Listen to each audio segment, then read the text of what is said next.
Announcements by the Speaker.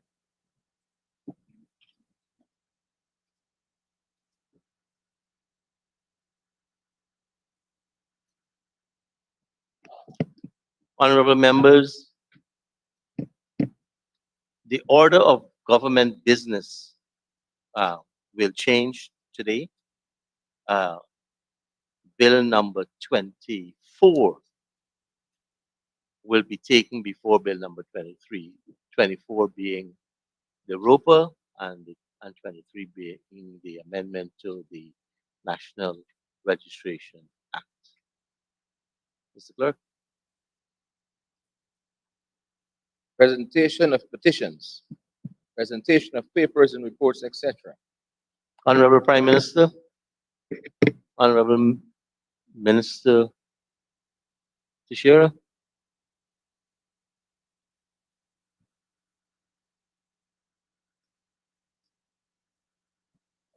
Thank you, Mr. Speaker. I wish to hereby present on behalf of the Prime Minister the annual report of the Public Utilities Commission for the year 2021.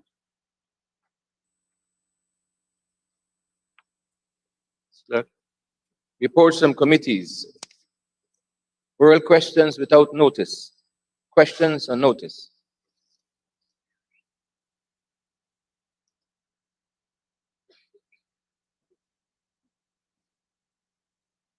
Charlotte, you can continue. Statements by ministers, including policy statements. Personal explanations. Requests for leave to move the adjournment of the National Assembly on definite matters of urgent public importance.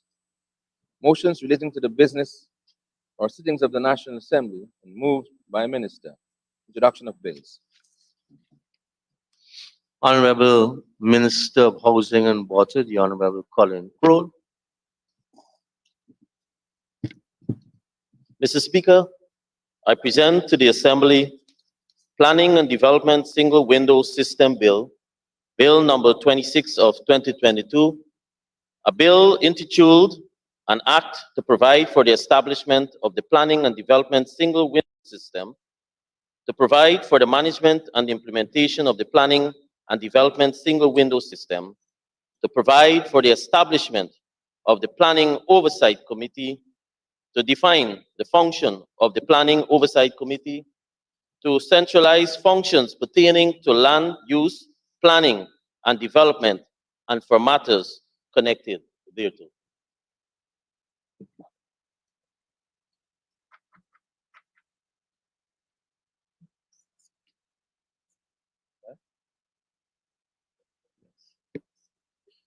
And you asked that the bill be read the first time.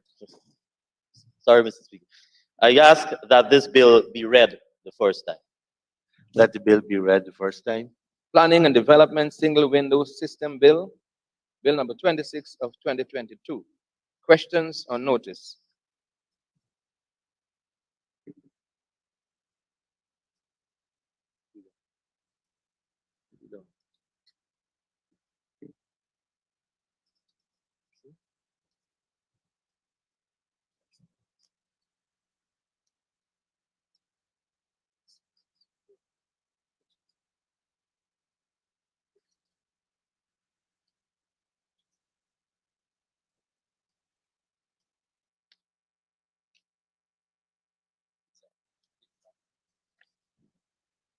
Honorable members, we are back at questions on notice for oral replies. My apologies. We have the honorable member, Mr. Jermaine Figueroa.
Thank you.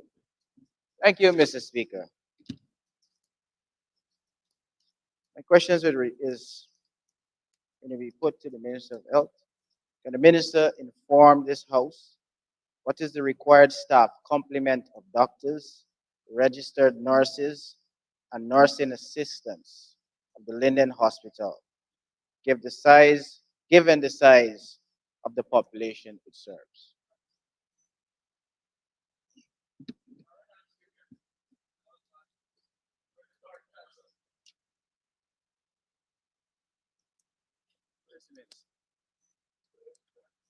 Honorable members, let's just give the Honorable Minister of Health an opportunity to get settled.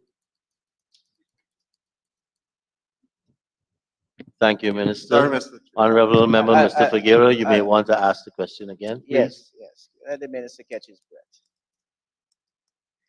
Minister, can you inform this House what is the required staff complement of doctors? What is the required staff complement of doctors, registered nurses, and nursing assistants of the Linden Hospital complex, given the size of the population? Thank you, Mr. Speaker. Thank you, Honorable Member. The complement of doctors for the Linden Hospital is 16 doctors, registered nurses 130, and for nursing assistants 110. Honorable Member Mr. Figueroa. Thank you, Honorable Minister. Can you also inform this House of the number of specialist doctors that should be assigned to the Linden Hospital complex, given the size of the population it serves? Thank you. Honorable Minister. Thank you, Mr. Speaker. Thank you, Honorable Member.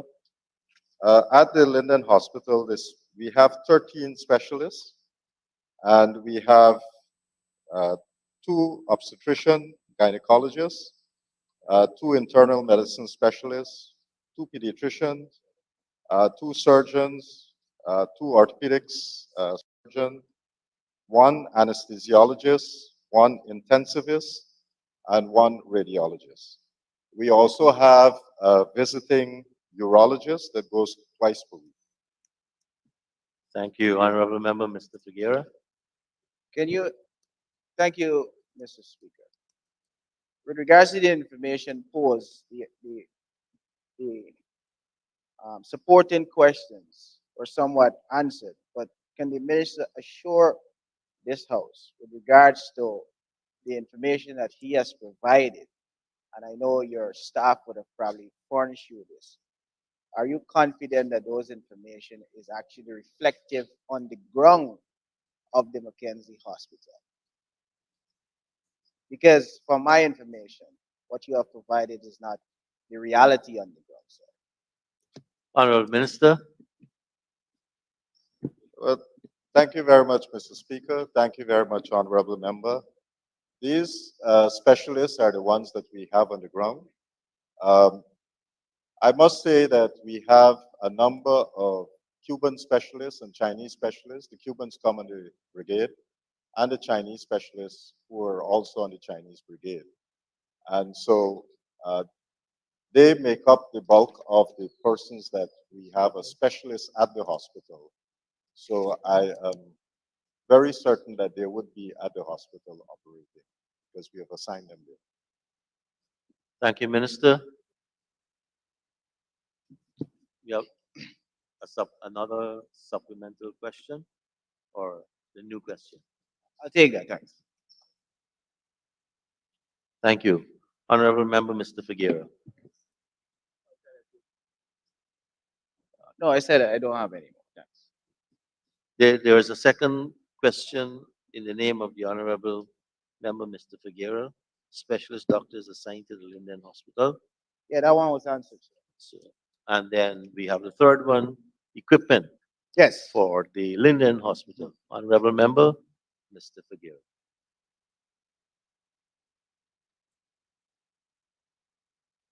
Minister, is there an operable CT scan machine at the Linden Hospital? And also, is there an operable biochemistry machine at the hospital that is sufficient? And if there is that the amount sufficient to satisfy the size of the population? Honorable Minister of Health. Thank you very much, Mr. Speaker. Thank you very much, Honorable Member. Uh, in the public sector, we have 3 CT scans. Uh, one is at the Georgetown Hospital, one is at Bartica, and one is at New Amsterdam. The scans that we have in 2016, there were 2 that were donated to the government of Guyana then. These 2 came from Radiate, and they are 4-slice CT scans. And the then government decided they would allocate it to Bartica and one to New Amsterdam. But it was only in 2020 that the CT scan was actually installed. The one in Bartica was installed in the first quarter of 2020, and the second one was done in September of 2020 at New Amsterdam. Mr. Speaker, you would also recall that one of those CT scans were stored at the Sussex Street Bond. They cost approximately 30,000 to 60,000 US dollars per scan machine. And you would recall that in the debates in this House, the rental for that facility far exceeded the cost of the machine. And we were paying, I think if I remember correctly, an annual sum of $12 million per month.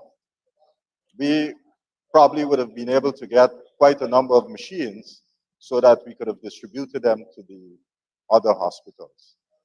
At the Georgetown Hospital in 2018, a CT scan was purchased and was subsequently installed. That one right now, we're going through some investigation with that. While it's a 64-slice CT scan, we're not sure whether it was a refurbished machine. And again, the price is far more than what a CT scan of that nature would cost. We paid close to $1 million US dollars when the scan is normally about 500 or so thousand US dollars. So right now we are doing an investigation into that, but Linden Hospital, the persons there would be able to access CT scans from Georgetown Hospital once there's a need for it.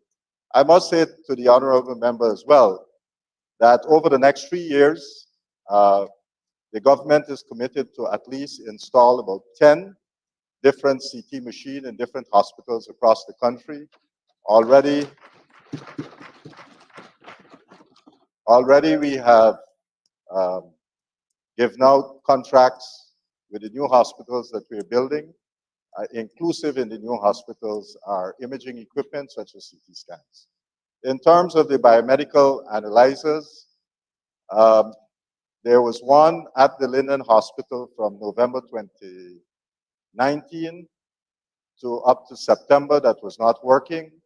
We have since installed a new analyzer at the Linden Hospital in 2020, and then we installed another one in 2021, and there's a third one that went in this year.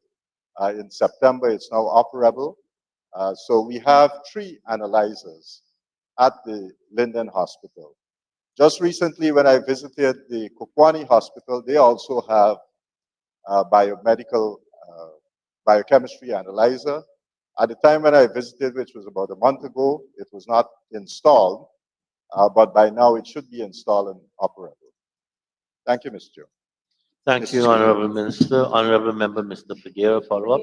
Thank you, Mr. Speaker. Given the fact that Honorable Member, Mr. Figueroa.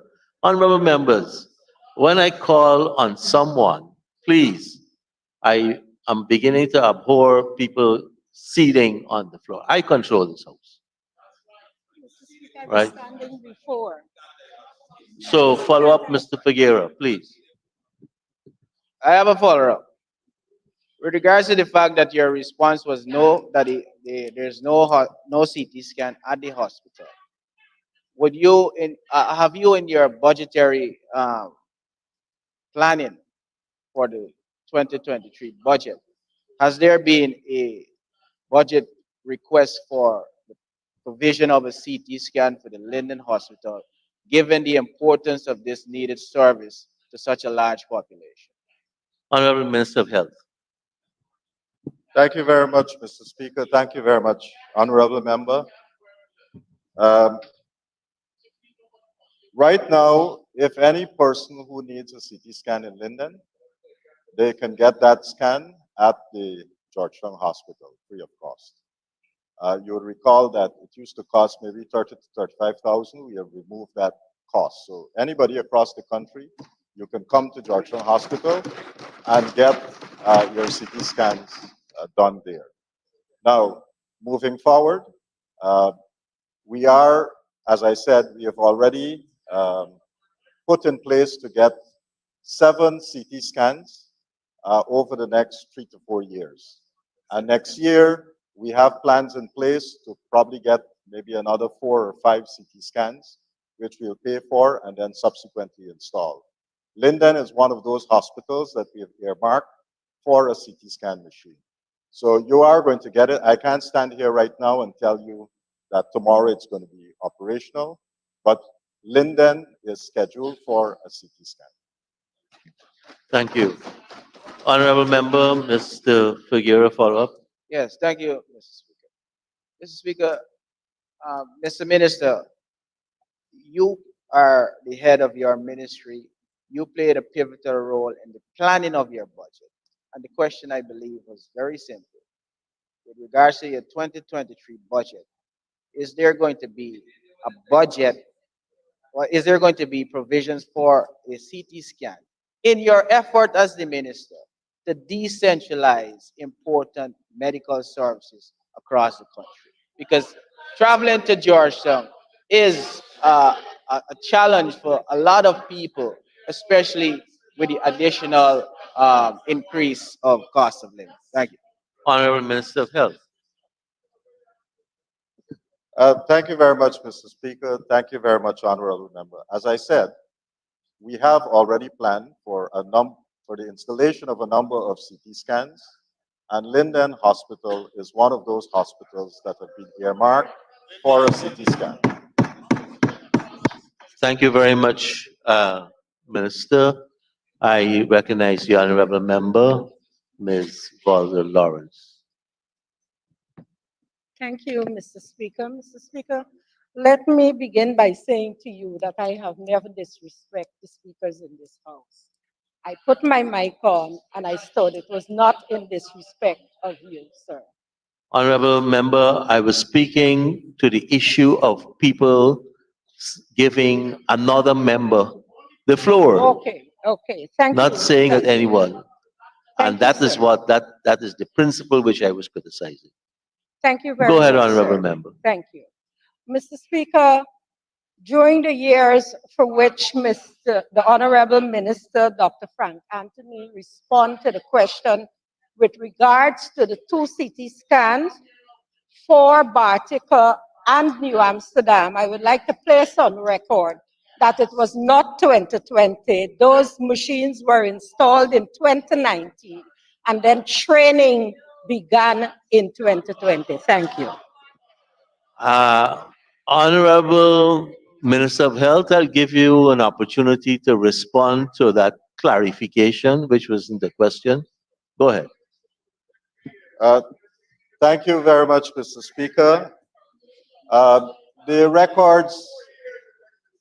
records would show that the CT scan for Bartica, while it was procured or donated from Rad Aid, came into the country, was stored at Sussex Street in the bond for a number of years, and then it was taken to Bartica.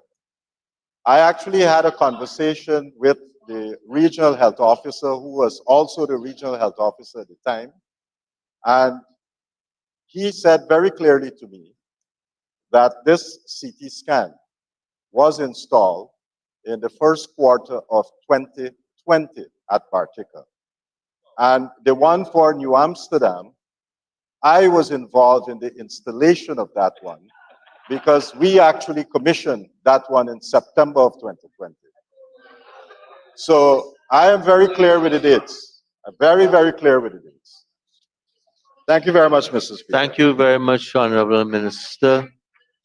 Honorable members, that exhausts our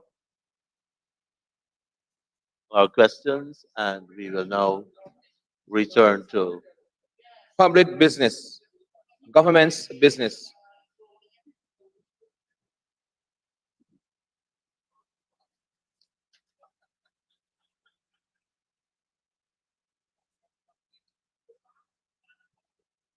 honorable members. The Assembly will resolve itself into Committee of Supply to consider financial paper number 2 of 2022. Honorable members, we are now in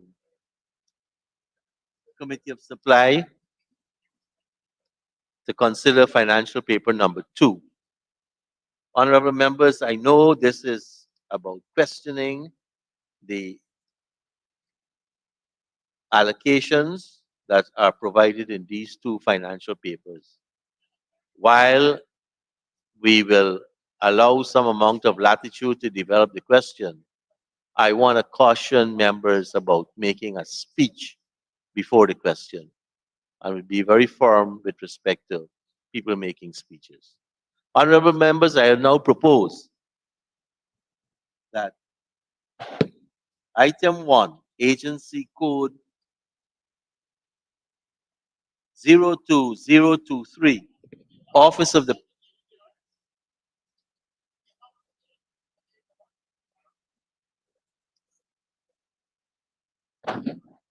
Sorry, Honorable Minister of Finance.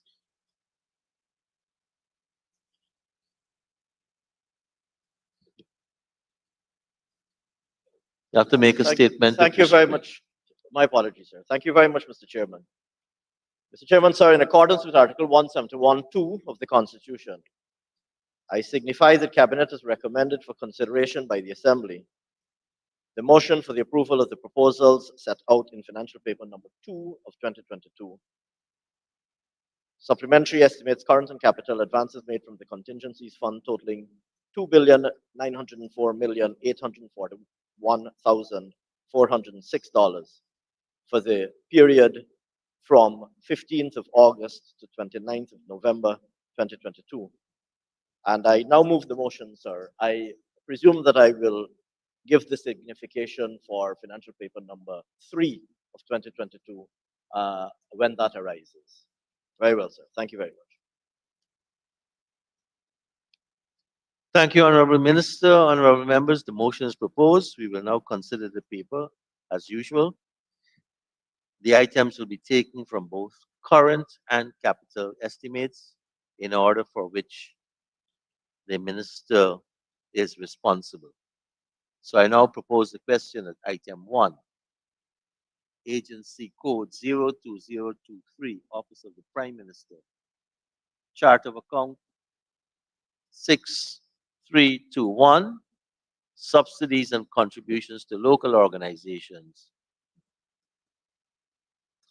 And I propose the question that the sum stated stands part of the estimates. The honorable member, Ms. Lawrence. Thank you, Mr. Chair. Mr. Chair, to the Honorable Prime Minister. The contingency fund advance of $1.7 billion is almost 50% of the voted provision, Mr. Prime Minister. Even when you take into account the increase in fuel cost. My questions to you is, are you saying to this House that this is as a result of improper budgeting? And if yes, can the Prime Minister tell this House what measures are in place to correct this? Honorable Prime Minister. Thank you, Mr. Speaker. Mr. Speaker, it's quite obvious to everyone in Guyana that this cannot be a case of improper budgeting. we have experienced a tremendous increase in the cost of fuel during the year 2022. As a caring government, Mr. Speaker, we've decided that notwithstanding the increased cost in fuel, government will absorb that cost and not pass it on to the people of Guyana. And Mr. Speaker, that is the only reason why we requested this money, to keep the lights on in Linden, Region 10. Linden, Region 10. Thank you, Mr. Speaker. Thank you, Honorable Prime Minister. Honorable Leader of the Opposition. Mr. Speaker, first of all, before I commence, I want to draw your attention to 40 of the standing orders. There are some people in this House, Mr. Speaker, who behave as though they are part of a menagerie. This is a parliament. And I therefore ask you to uphold 40 on interruption, or else I will consider it to be a menagerie rather than a parliament. Mr. Speaker, I want to ask Honorable Prime Minister, Mr. Speaker, I've just Go ahead, Honorable Leader of the Opposition. Mr. Speaker, I've just invoked 40. I might need your ruling because we're still seeing the same behavior as if it's a menagerie rather than a parliament. You're standing on now on a point of order, Yes, Mr. Speaker. and restate that point of order for me, please. 40 says, Yes. subject to these standing orders, no member shall interrupt another member except by rising on a point of order when the member speaking shall resume his or seat, and the member interrupting shall simply direct attention to the point of order he or she desires to bring to notice and submit it to the speaker. So this is clear. And to me, Mr. Speaker, if we continue with this kind of behavior, we become a menagerie rather than a parliament. No one has objection to sensible and skillful heckling. But listen to that. Unless he doesn't understand, Mr. Speaker, that a menagerie is a collection of wild animals. Honorable Leader of the Opposition, my understanding of being a long-standing member of this parliament, an interruption is when people will stand and interrupt. There are always a lot of noise, and when it becomes unbearable, I stepped in. In this case, I cannot see your rising on that standing order as a relevant. Question to the Honorable Prime Minister. Go ahead, Honorable Could the Leader of Prime the Minister Opposition. tell us, as a result of what many are saying, the Ukraine war, what is the actual increase in cost and that resulted in this kind of demand? Thank you, Honorable Prime Minister. Mr. Speaker, the honorable member, I'm quite certain, fully aware of the arrangements for the provision of electricity to the households in Linden. The electricity is generated by both sides. We have a contract with both sides. LECI has a contract with both sides. This reflects the additional money that is requested by both sides to cover the period where they would have provided electricity and we would have suffered an increase in the cost of fuel. So this is based on an invoice submitted by both sides. And we've requested the money to pay to keep the lights on in Linden. This is the increase. So it's from the consolidated fund, checks were written and paid to both sides. Thank you, Honorable Prime Minister. Follow up, Honorable Leader of the Opposition. Mr. Speaker, we are both from Linden, and I agree that there should be subsidies to Linden. In fact, we fought for it and lost lives. But Mr. Speaker, I'm asking a simple question. Could the honorable member tell us what is the increased cost of fuel that caused this exorbitant amount? Or is he saying that both sides just give him a bill and he's paying? That is the question, simple. Honorable Prime Minister. Mr. Speaker, there have been various increases over the period of time. As fuel went up on the world market, the supplier basically included that cost and passed it on to us. So there have been several increases, and this request was made to cover all the increases. The overriding factor here, Mr. Speaker, was to ensure that the people in Linden and its environment have electricity. I don't think I'm against it. Mr. Speaker. Thank you, Honorable Prime Minister. Honorable Leader of the Opposition. Mr. Speaker, I'm not against it either. But all would agree that these things have figures. And I'm asking you to give us the figures vis-a-vis this cost. If it increased by so much in March, by so much in November, how did you arrive at it? What figures did both sides give to you in terms of the increase? That is the kind of information I'm seeking. I want it to be made very clear that we support it in Linden, but we need to know the cost. Thank you, Honorable Leader of the Opposition. Mr. Sorry, Speaker, Honorable Prime Minister. I think we're just belaboring a point, which is basically a non-issue here. All the increases in fuel prices was available to the public. It's in the media there. What we are doing is reacting to the increases and ensure that the people in Linden have the lights on. So the honorable member, I would say to the honorable member, the information is available in the wider public. Thank you. Mr. Speaker. Honorable Leader. Mr. Speaker, I feel that it is not my duty to present information that is available in the public. Mr. Speaker. Honorable Leader of the Opposition. Mr. Speaker, as Leader of the Opposition, I have not seen it in the public, and I believe it is incumbent. I believe it is incumbent on the Prime Minister, unless he wants to manifest incompetence, to tell this House how they arrived at the figure. And if you were saying it is in the public domain, and both sides had it in the public domain, it follows axiomatically that you should know. Therefore, I invite you to tell this House. Mr. Speaker, I take offense that the honorable leader of the opposition, will try to task me to do his research. Thank you, Honorable Prime Minister. Honorable members. Mr. Speaker. Honorable Leader of the Opposition. Mr. Speaker. Mr. Speaker, this House,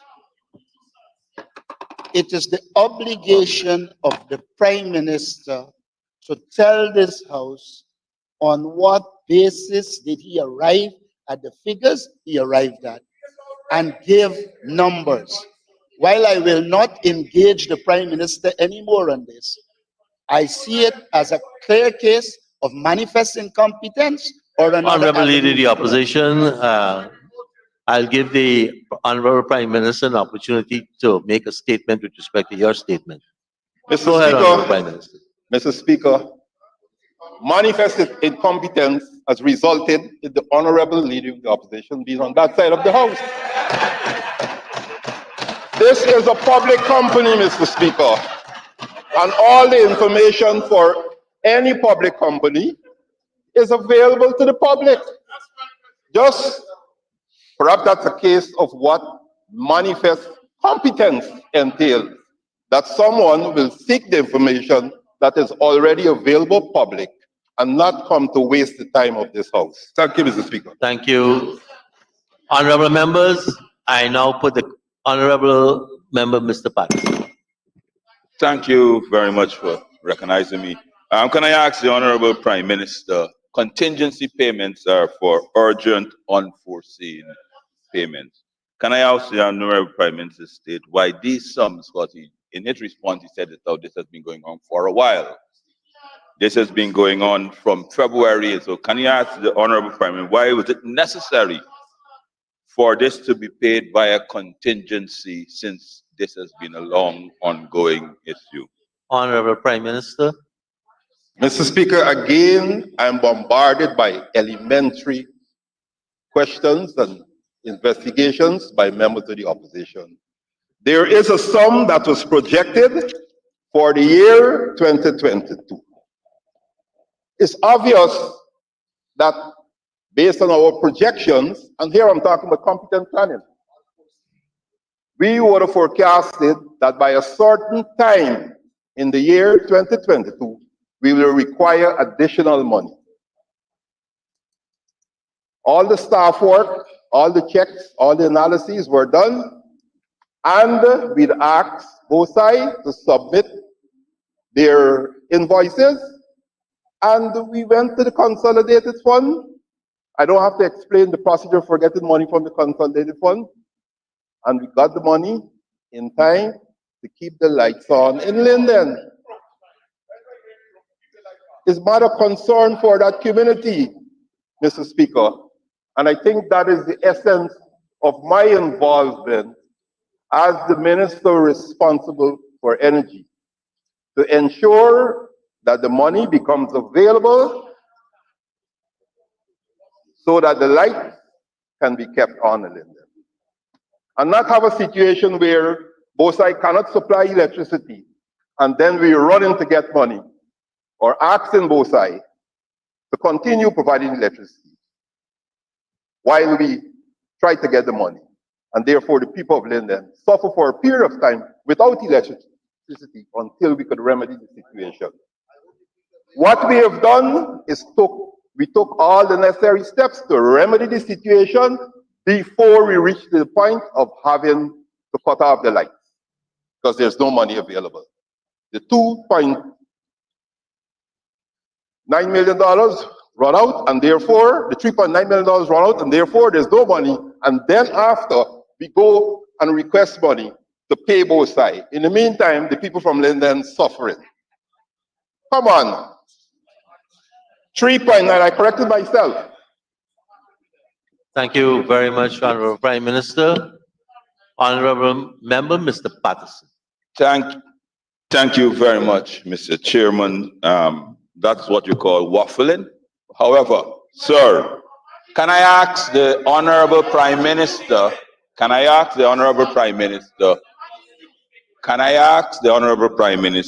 how does BOSAI bill the government for electricity? Is it quarterly, monthly? How do they submit their invoices? Can I ask him a simple question like that, sir? Honorable Prime Minister. Mr. Speaker, on a monthly basis, the money is transferred to both sides based on the submission of the invoices. Thank you very much, Honorable Prime Minister. Honorable Member, Mr. Patterson. Sir, my apologies. Your staff just somewhat interrupted me. It's a message from you, sir. Yes, sir, can I ask the Honorable Prime Minister? Can I ask the Honorable Prime Minister, sir? It's okay, Mr. Chairman. Can I ask the Honorable Prime Minister, what is the total output? What's the total output, generating output, that this 5.22 billion, which is already paid for, is in totality, sir? And I have a follow-up question when he answers that. Honorable Prime Minister. Sir, he's coming for money, so he must know what he's paying for. Mr. Speaker, I must admit that I don't have the information for the total output. I could lay that information over. However, the preoccupation would have been to ensure that we have the money to keep the power on in Linden. Thank you very much, Honorable Prime Minister. Honorable members, I now put a question that the sum stated for agency codes 02023, Office of the Prime Minister, Power Generation, that the sum stated now stands part of the estimates. Those in favor say aye. Those against say no. Ayes have it. The sum stated now stands part of the estimates. We now go to item number 2, Agency Code 16161, Ministry of Amerindian Affairs, Policy Development and Administration, Chart of Accounts 6291, National and other events. And I propose the question that the sum stated stands part of the estimates. The honorable member, Ms. Valda Lawrence. Thank you, Mr. Chairman. Mr. Chairman, and the Honorable Minister, can you outline what aspects of the Amerindian Heritage Month were not budgeted for? And can the minister, not 16161? We're at Oh, okay, the next one. 6291. Sorry, Mr. Chair. Honorable Minister of Amerindian Affairs.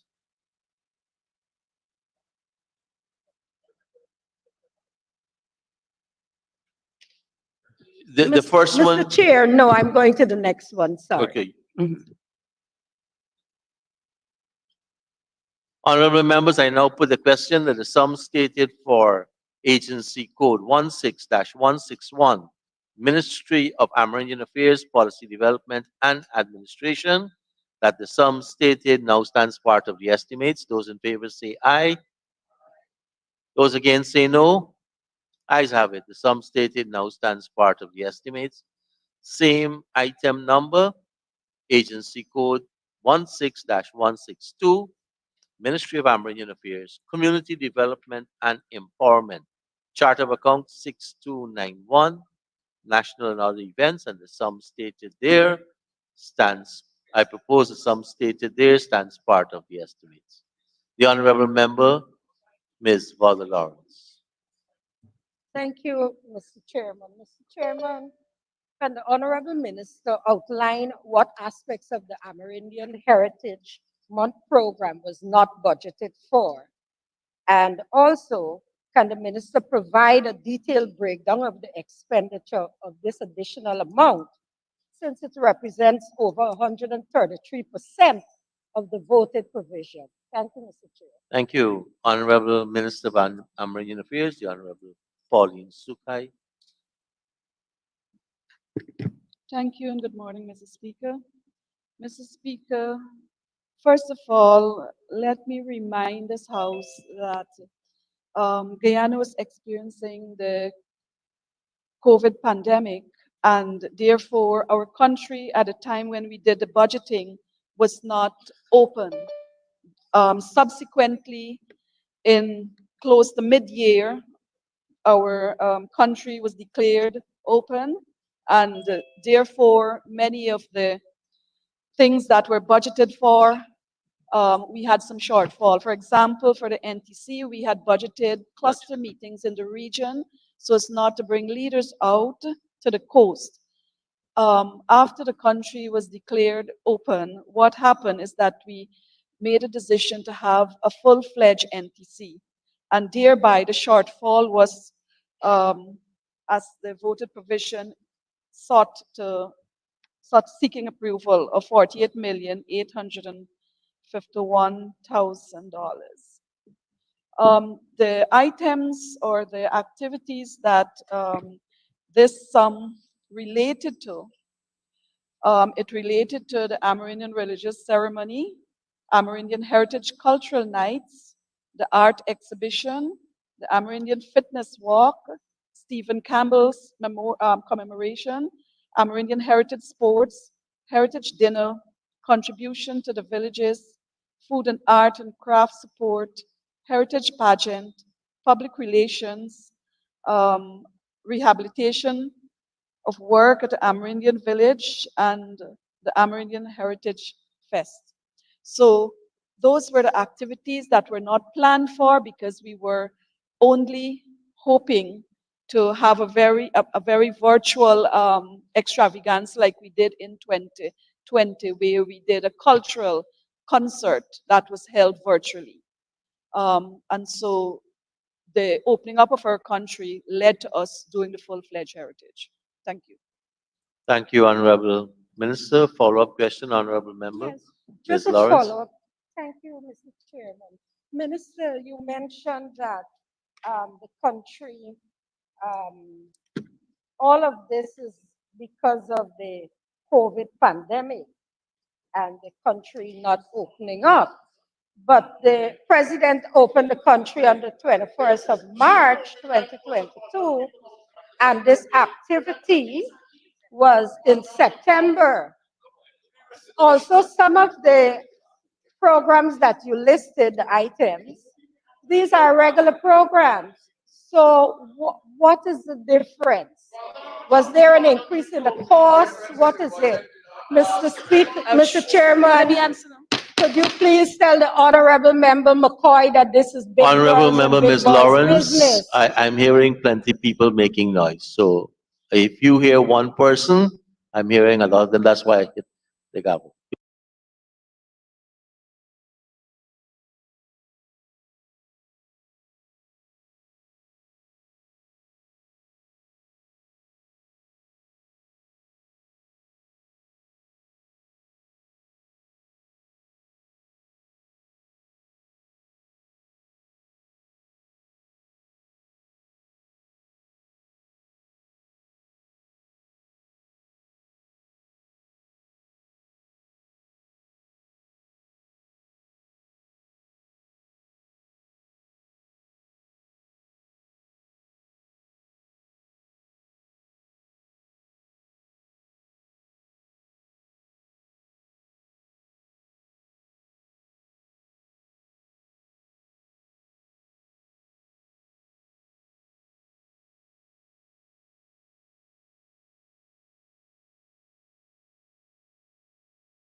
That is precise. The word contingency, sir. The word contingency, sir. I would have thought that to a parliamentary party that is so linguistically endowed as to be deploying words like menagerie this morning on multiple times, I would have thought, sir, that such linguistically and oratorically gifted members of parliament would be acquainted with the word contingency and would be acquainted, sir, with the provisions of our constitution, which have been in place since time immemorial, since the enactment of that constitution, and would be acquainted with the provisions of the Fiscal Management and Accountability Act. The purposes of the contingencies fund are defined in the law. And where a need arises that was not provided for in the budget, and it is established to be urgent and unforeseen, it is met from the contingencies fund. And I will say further, sir, that as a former chairperson of the Public Accounts Committee, and I believe honorable member, are you now again a member of the PAC? She's not. All right, no, I don't recall. Sir, as a former chairperson of the Public Accounts Committee and one who held that office for many years, I know, sir, that the honorable member is well aware of this. So what we're witnessing today is nothing short of political grandstanding for the purposes of objecting to an allocation to our Amerindian people. That is all we're witnessing here today.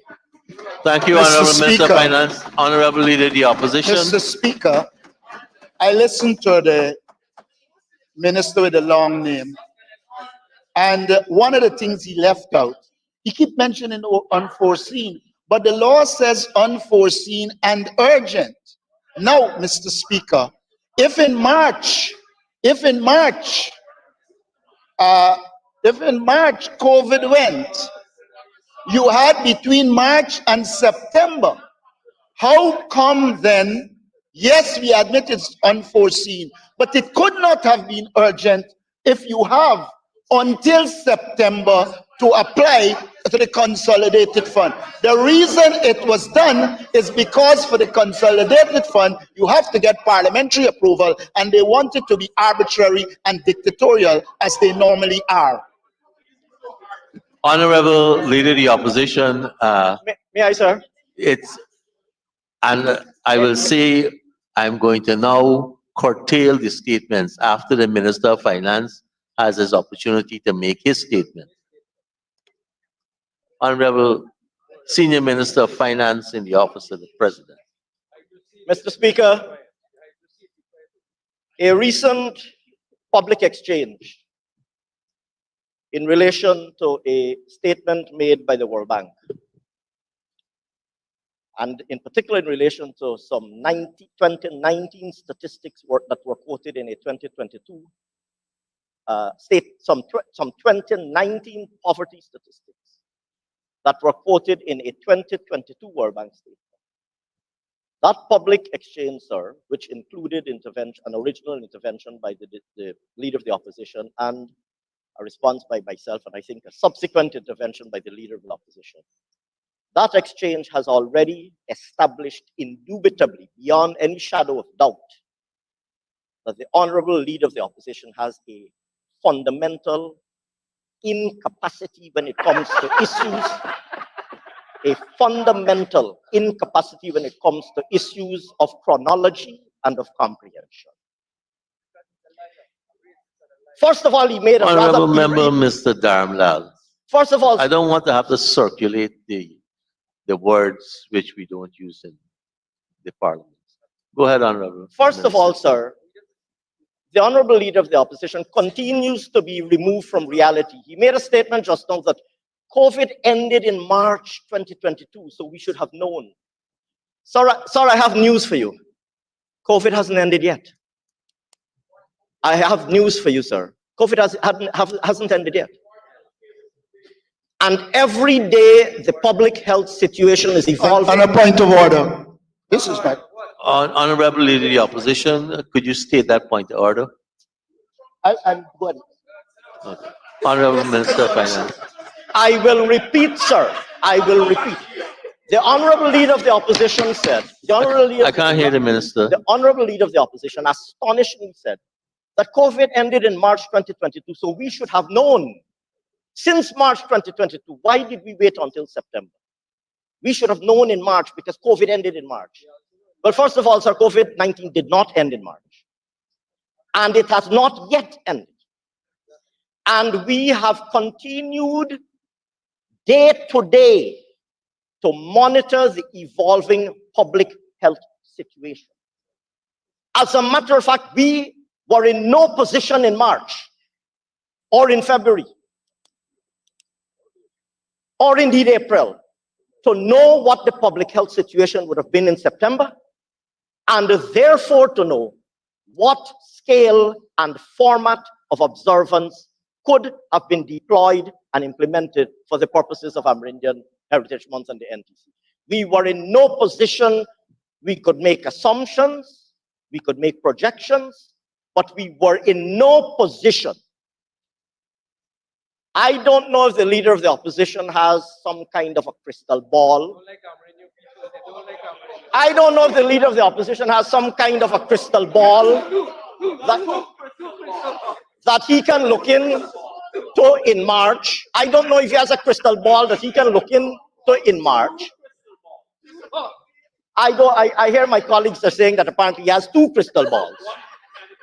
I don't know if he has 1 or 2 or more crystal balls that he can sit and look into in March and know what will be happening in September, especially when it comes to such a serious matter as a global pandemic. We were in no position in March to predict with certainty what the situation would be in September. Sir, as a matter of fact, I recall cabinet discussions until August, July, August. I recall my colleague, Minister Pauline Sukai, coming to the cabinet and cabinet discussions and briefings by Minister Frank Anthony on what the current situation would be day by day, week by week, so that we would make the best decision and ensure that nobody was exposed to risk, to ensure that we had the most fulsome observance, but at the same time ensure that we did not jeopardize anybody's health. And that decision, sir, that discussion, sir, continued until the very day before these 2 observances were launched. Thank you very much, sir. Thank you very much, Honorable Minister, Honorable Leader of the Opposition. Mr. Chairman, first of all, the government declared in March that Guyana was open, and they knew that they were being involved in public activities. There were many activities between March and September that would have established that the government itself opened after declaring the situation as being much better. It is therefore unfortunate that you will come to this house and talk about COVID not ending, knowing full well that you opened Guyana in March, knowing full well that you had that indigenous month, and then come now to tell us that COVID didn't end. By your actions, you ended the activity. Honorable Leader of the Opposition, the question. The question is it not true that there were other public activities after March, just like Heritage Month, and therefore it could not have been urgent because you knew you had opened for public gatherings? Honorable Senior Minister in the Office of the President, with responsibility for finance. Very well, sir. Mr. Speaker, I have said what I have to say on this matter. And putting aside issues of political grandstanding, this country has several very good English teachers, and there's a subject called comprehension in English. And I'd be happy to recommend 1 or more, and there are many good English teachers that could help the members on that side of the House with comprehension. Thank you very much, sir. Thank you very much, Honorable Minister. Honorable members, I now put the question that the sum stated for Agency 16162, Ministry of American Affairs, Community Development and Empowerment, Chart of Accounts 6291, that the sum stated now stands part of the estimates. Those in favor say aye. Those against say no. Ayes have it. The sum stated now stands part of the estimates. Honorable members, let's go down to item 3. And we are now moving to the capital part of this financial paper. Agency code 21-212, Ministry of Agriculture, Agricultural Development and Support Services, Chart of Account 130-1600. And I propose the question that the sum stated there stands part of the estimates. The Honorable Member, Mr. Kemraj Ramjatan. Thank you very much, Mr. Chairman. In relation to this contingency sum of 740, could the Honorable Minister state more specifically where these drainage channels, access bridges, and revetments are going to be built and or rehabilitated? Honorable Minister of Agriculture. Thank you, Mr. Chairman. Mr. Chairman, if I can disaggregate the amount per region, and then I can also help the honorable member to disaggregate the figure by the amount that he wants. So in Region 3, 260 million will be expended, and I will give you the breakdown. Region 4, 115 million.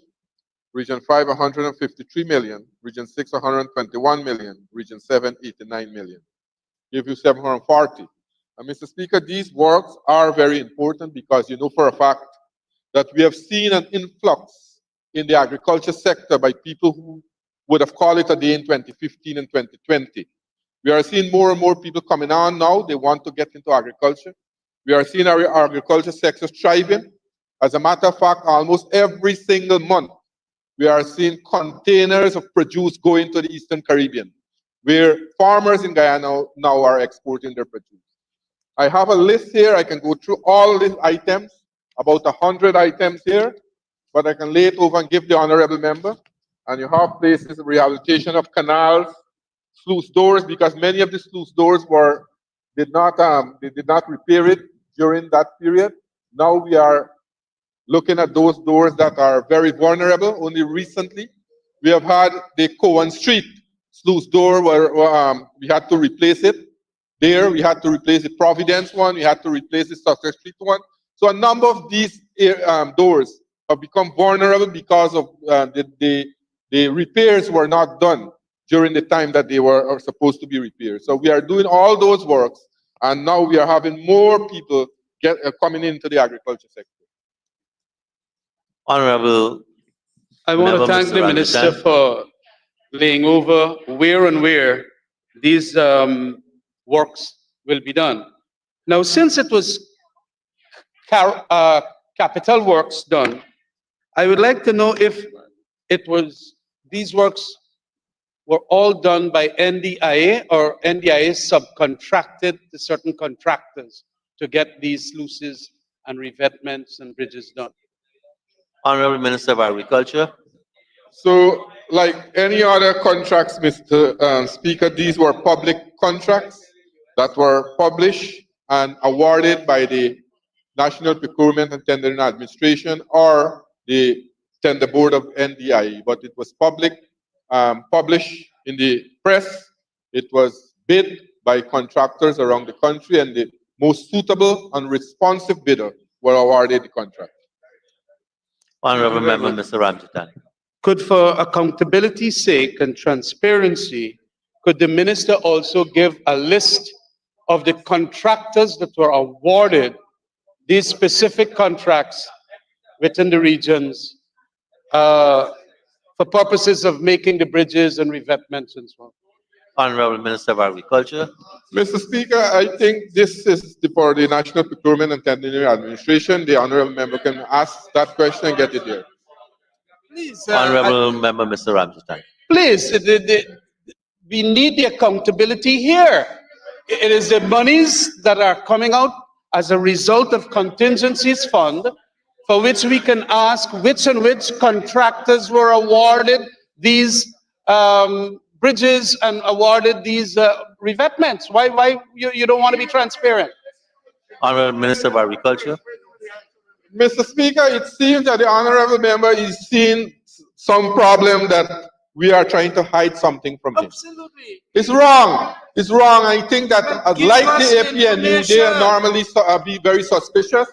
I will give him even the entire list of bidders that were bid for the contract and lay it over. We And don't those have who anything. won the We don't have awards. anything to hide with it. No, but I don't want the long list of. Honorable Member Mr. Ramsey.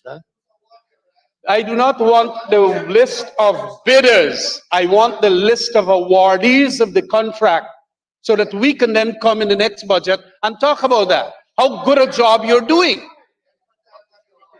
Honorable Minister of Agriculture. It seems that the honorable member is trying to row with me to get the list of contractors. Yeah. That's a public knowledge. You should go to the tender board and request it, and you'll have it. You can give us here.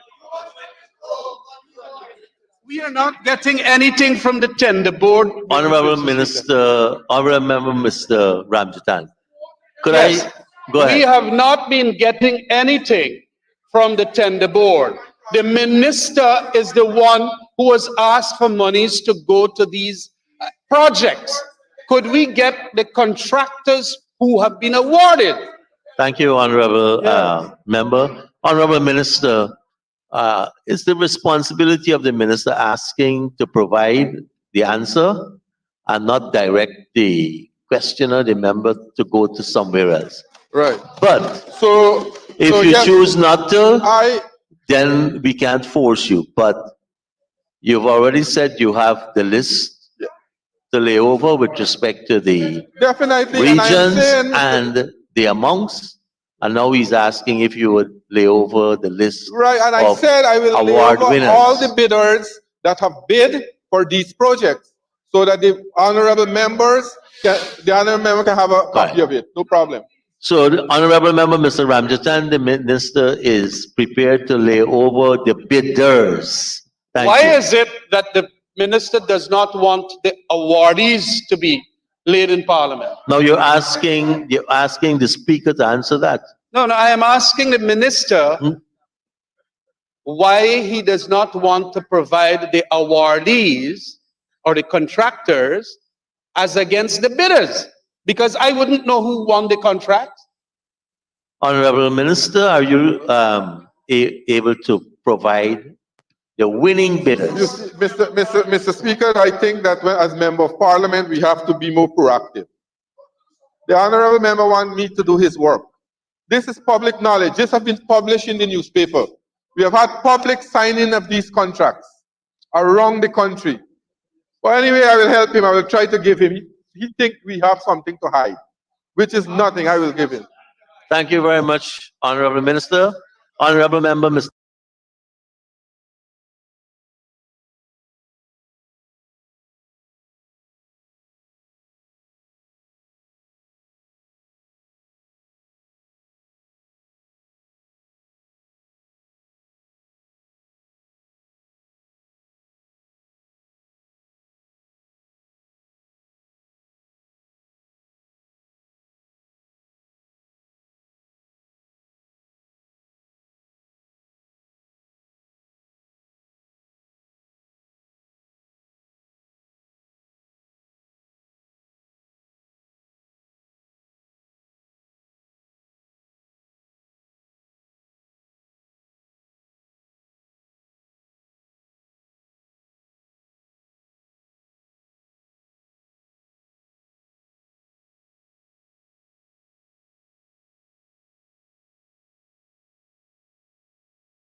is us doing what should have been done by the APNU AFC administration between 2016 to 2020. So the 187.5 million that we will collect as part of the agreement is for payments between the year 2016 to 2020. So, Mr. Speaker, the previous administration had what we call the Green State Strategy, I believe it was. But there was no plan, there was no realistic targets in the first place. There was no main or no plan to bring in revenue. And that is why we are saddled with the responsibility today to ensure that we gain the necessary credits and revenue from our forests from 2016 coming right up to 2020. So, Mr. Speaker, the $360 million will be paid to the art infrastructure, the architecture for Red Plus transaction, which is the UN body that is certified to validate our forest carbon credits. And it will equate to about 5 US cents, 5 US cents for credit, of which we will be paid 15 $15 US. So we are paying 5 US cents for $15. So, Mr. Speaker, this, as I mentioned, this is something that all Guyana should be proud of.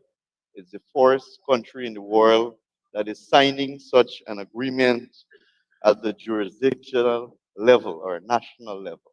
So the provision, Mr. Speaker, the amount being asked is to offset the cost of validating our forest carbon credits. Thank you.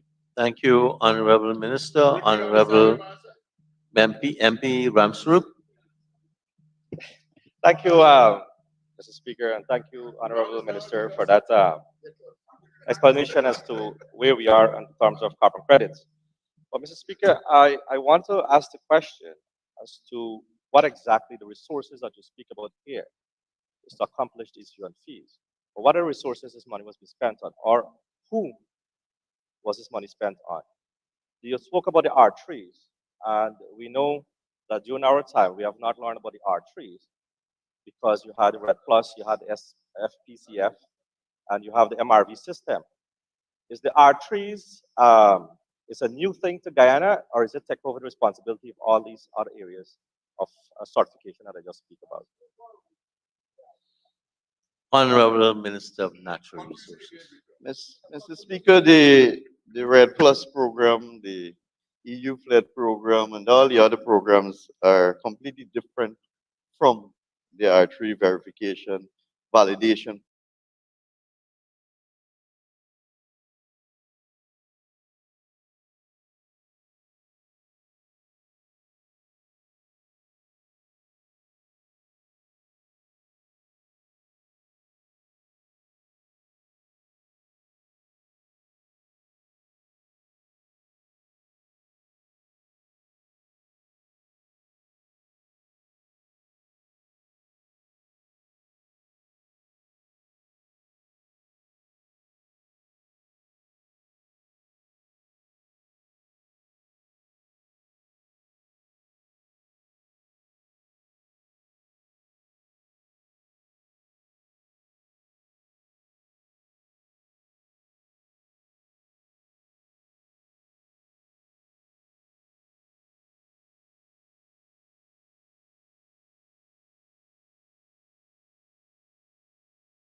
can you say, Honorable Minister, um, if this estimation of this carbon, if it's the entire forest of Guyana or if it's a specific area that this carbon must be estimated to be? Honorable Minister. Thank you, Mr. Speaker. As I mentioned, is jurisdictional or national carbon credit, meaning the entire Guyana forest. I know in some countries they trade in parts. For example, in Brazil, they would trade in parts, part of the forest. But as Guyana, we are trading as a country, our national forest. The agreement, Mr. Speaker, between the government of Guyana or Guyana and the HES Corporation is for 30% of the carbon credits that we have in Guyana. 30% for a minimum of 750 million US dollars. And that may very well increase depending on the price of carbon on the market. And which is very likely because as we know that the price will obviously increase over time as the conversation on climate change and we experience the impact and effects of climate change. There will be more and more efforts to safeguard forests around the world. And as we know, the two main standing forests in the world is the Congo, in the Congo Basin, and the Amazon rainforest. Those are the two main standing forests in the world. So Guyana stands to earn a great deal from our forests as we move forward and as there is more effort being placed on mitigation to climate changes. Mr. Speaker, I wish to say too that of the $750 million that will be received over a 10-year period, 15% of that, 15% of that will go towards development in indigenous communities. That, Mr. Speaker, if we do the simple maths, I think it's about 112 million US dollars over a period of 10 years will go towards indigenous communities, the 200 plus communities throughout the country. Thank you. Thank you, Honorable Minister. Honorable Member, Mr. Ramswarup. Thank you. Thank you, Honorable Minister. Mr. Speaker, can the Honorable Minister table the Mr. Speaker, can the Honorable Member table the contract with HES to this Honorable House? Honorable Minister, Natural Resources. Mr. Speaker, I think the honorable member is asking for the agreement that was signed between the government of Guyana and the S Corporation, which is a public document, and it will be made public. Mr. Speaker. Honorable Member, Mr. Ramswarup. Yes. I the $360 million in addition to the 208 when we had voted at the budget comes up a sizable sum of 500. Who actually is receiving, like I was asking for the contractor, who is actually receiving this issuance payment or monies? Because it was already given since by between August and November 29th. Obviously, it was paid to somebody. Who is it that it was paid to? Honorable Minister, Natural Resources. Thank you, Mr. Speaker. Mr. Speaker, there is a what we call the Art Secretariat, the Architecture for Red Plus transactions. It is actually there's a secretariat, and it's an organization that obviously will have a structure and personnel because they had to come to Guyana to do physical verification of Guyana's forest. That is how it works actually. And they've been doing this over the last 2 years. We have people in Guyana verifying the forest to ensure that when companies are paying for credits, it is actually real credits because there have been attempts by many others to sell carbon credits for forests that don't exist. So it's the art secretariat. Thank you. Thank you, Honorable Minister. Honorable Member, Mr. There must be Ramzan. actual people or corporate entities behind this art. I would like to know if you can give us some of the actual people who are going to benefit from this 500 and something $million.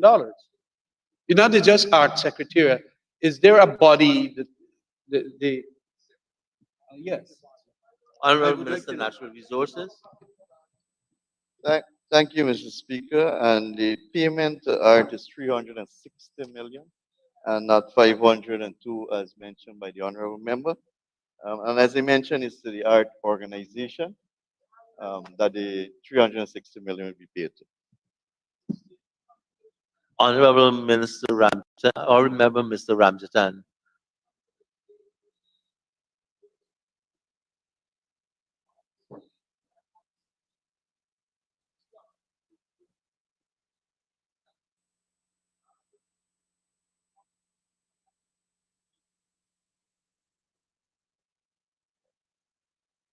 Honorable Minister of Natural Resources.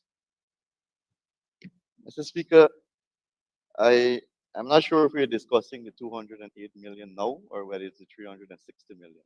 Because I think the 208 million, we had an opportunity at the Committee of Supplies, and the opportunity was there for the opposition to ask questions and interrogate me on the 208 million.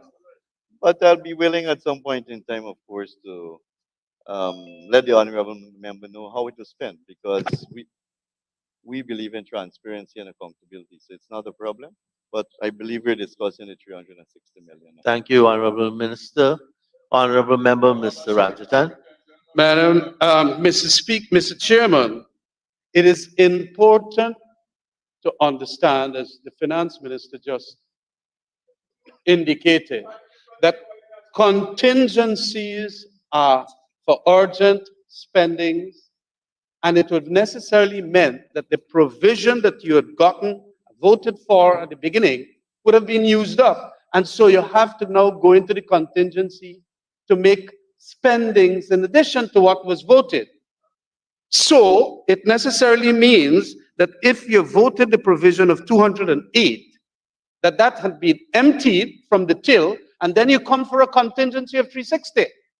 Where did that 208 go if the 360 is only for art trees? Honorable Minister of Natural Resources.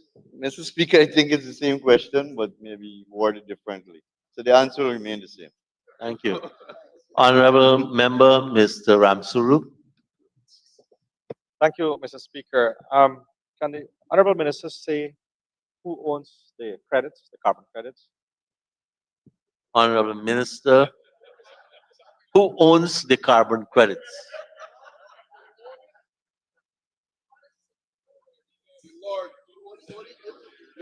Mr. Speaker, we have always said that the resources of this country belongs to the people of the country. We are the custodian. The people entrusted us to manage the resources. So the resources like the oil, like the diamonds, like the gold, like the manganese, like the bauxite, like the carbon credits, belongs to the people of Guyana. Thank you. Thank you. Honorable Leader of the Opposition.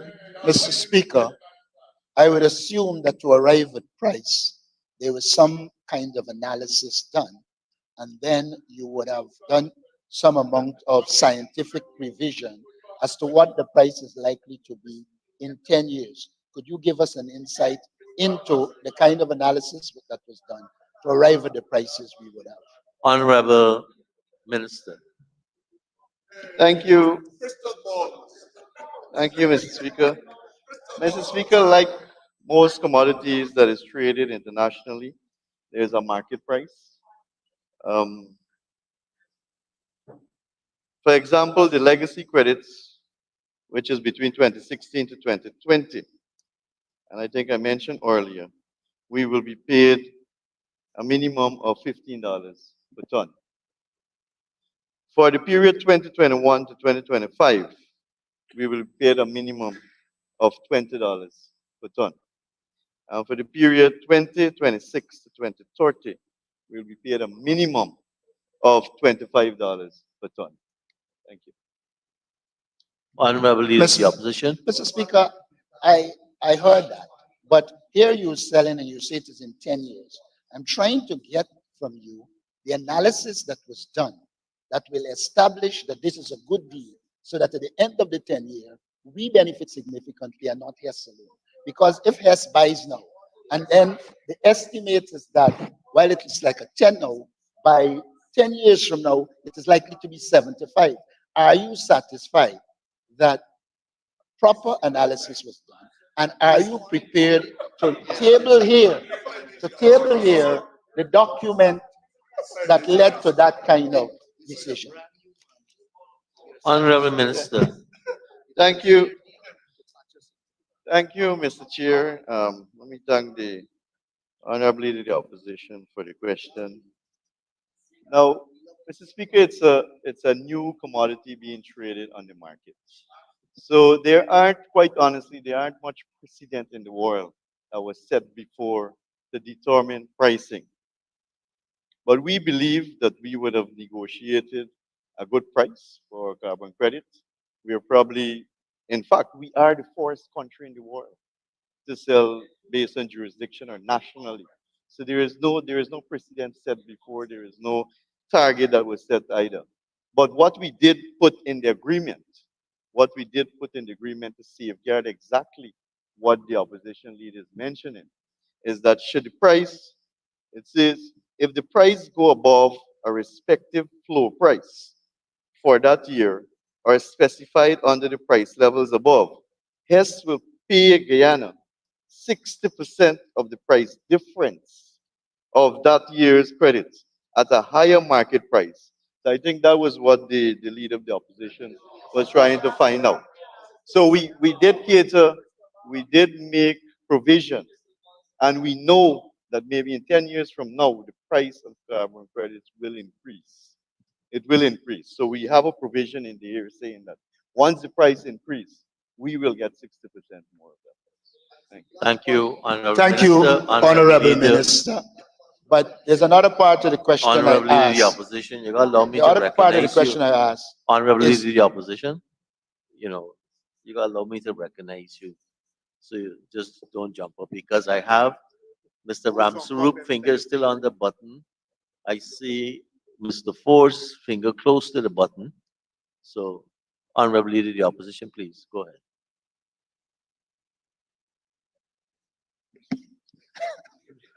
the most I can do is laugh, Speaker. But there's a question that was asked in the two questions. And the question was, are you prepared to provide the opposition with the analysis that was done that allowed you to arrive at the figures you would have arrived at? Honorable Minister. Yes, Mr. Speaker, as I mentioned in my initial response, that Guyana is the first country to be selling carbon credits at the jurisdictional level. So it's basically we are the trailblazer in this selling this new commodity on the market. We believe that the price that we negotiate is a fair price.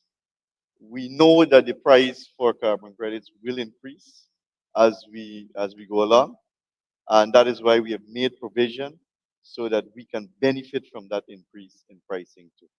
Thank you. Thank you, Minister. Honorable Leader of the Opposition. Mr. Speaker, I thought this was a simple question. Could you offer us in this parliament so the people of Guyana will know the documents that did the analysis to allow you to arrive at the price you would have arrived at and the agreement? That will enable us to do analysis and to conclude. Okay? Honorable Minister. Mr. Speaker, again, I think it's the same question. So the Thank answer you, is Honorable yes. Minister. Honorable Member, Mr. Ramsarup. Okay, go ahead, Ron.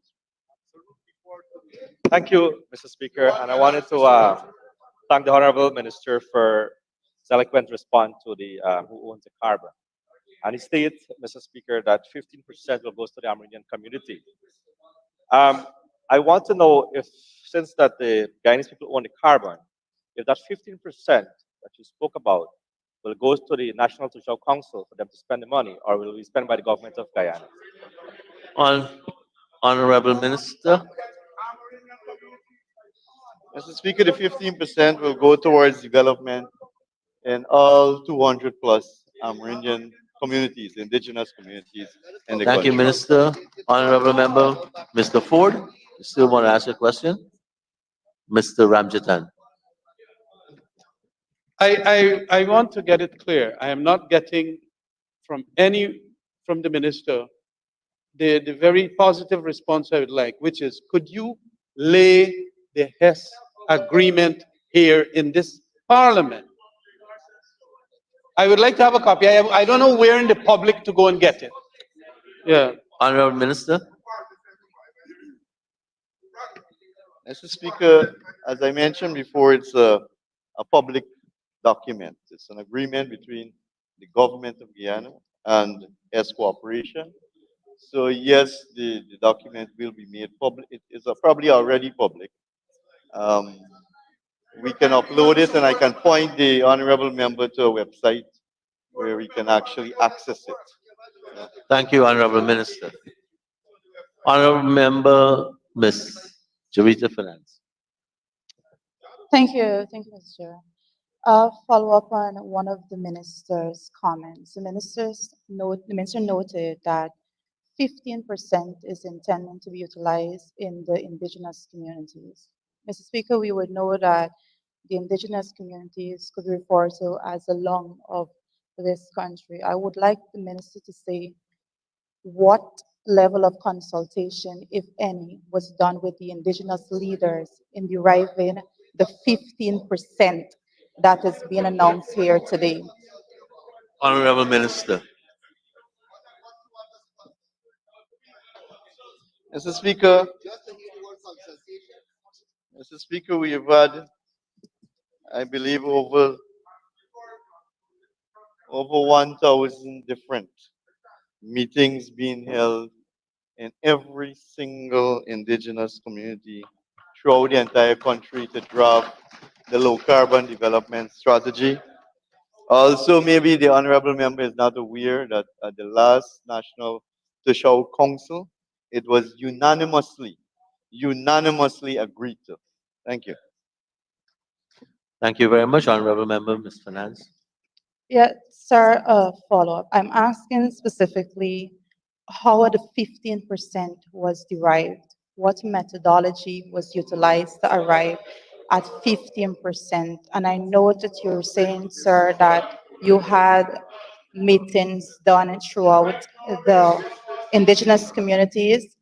Are you saying here today, sir, that you had specific meetings with indigenous leaders in the various indigenous communities, consulting on and having discussions to derive at the percentage that they will be benefiting from?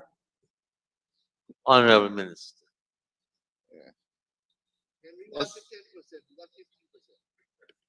Yeah, Mr. Speaker, the Low Carbon Development Strategy 2030. This agreement is a product of the Low Carbon Development Strategy of 2030. So if the honorable member is asking if there was a consultation specifically for this agreement, it is tied into the Low Carbon Development Strategy. So if we had 1,000 different meetings in different communities to consult and agreed on a 15%. Therefore, there were consultations. When the National Social Council meet, those are the leaders of every single indigenous community, elected official from every single village was gathered right here in this dome. And not only the AVC, but the satellite villages and the CDCs as well too. And they unanimously agreed to this provision being in the low carbon development strategy. Thank you, Mr. Thank you, Minister. Honorable Leader of the Opposition. Mr. Speaker, this is premised on me not seeing the agreement, but the Honorable Minister will know. I note you're using the concept long of the earth. which I have no problem with. But in using lungs of the earth, you are also using a concept that is very much linked to the global commons. Could you, Honorable Minister, tell us if in the agreement that you have, there is a clear pathway to ensure that as we pursue this, we continue to exercise patrimony over us, exercise jurisdiction over national patrimony, and don't allow the idea of the global commons to slip in and affect us in future. Honorable Minister of Natural Resources. Mr. Speaker, the low carbon development strategy 2030, I must say, is a very comprehensive, well thought out document. And all the safeguards that the honorable leader of the opposition is asking of, it is actually included in the low carbon development strategy 2030. We have committed ourselves to ensuring that we safeguard our forests, which is a great asset to us. We have to increase, obviously, and to ensure that the Guyana Forestry Commission and all other agencies, the Protected Areas Commission, the EPA, and all other agencies that are involved, that they are well resourced. We know the state of the Guyana Forestry Commission in August 2020. Honorable Member Narayan Ramsarup was a member of the board of directors of the Guyana Forestry Commission, and it was bankrupt. And this is the main agency tasked with monitoring our forests, our national asset that is worth so much. And we've already started to earn from it. So we have to ensure that we provide enough resources to these agencies, especially the Guyana Forestry Commission, to ensure that we monitor. So besides, as I mentioned earlier, the 5 protected areas. The 5 protected areas is close to 2 million hectares. We are committed to ensuring that we preserve that. We, as I mentioned, the lowest deforestation rate in the world. And Mr. Speaker, the low carbon development strategy also speaks to ensuring that we continue logging in a sustainable and responsible manner. Because we know that most of the indigenous and riverine communities, especially in Region 10 and Region 1, depend on logging activities. But what we are working towards, and is stated in the low carbon development strategy, is to move towards more value-added downstream processing. That's the only way that we can keep the sector viable while cutting less trees, while safeguarding our forests more, even more than we're doing right now. Because the common practice has always been to export primary products, export logs. So in order for a stakeholder to be profitable or his business to be profitable, then he has to export X amount of logs. What we intend to do is to work with the stakeholders in the sector so that we can cut half of that amount, but still make the sector more viable. And the only way that can happen is through value-added processing. And in the low carbon development strategy, it speaks to all of this, Mr. Speaker.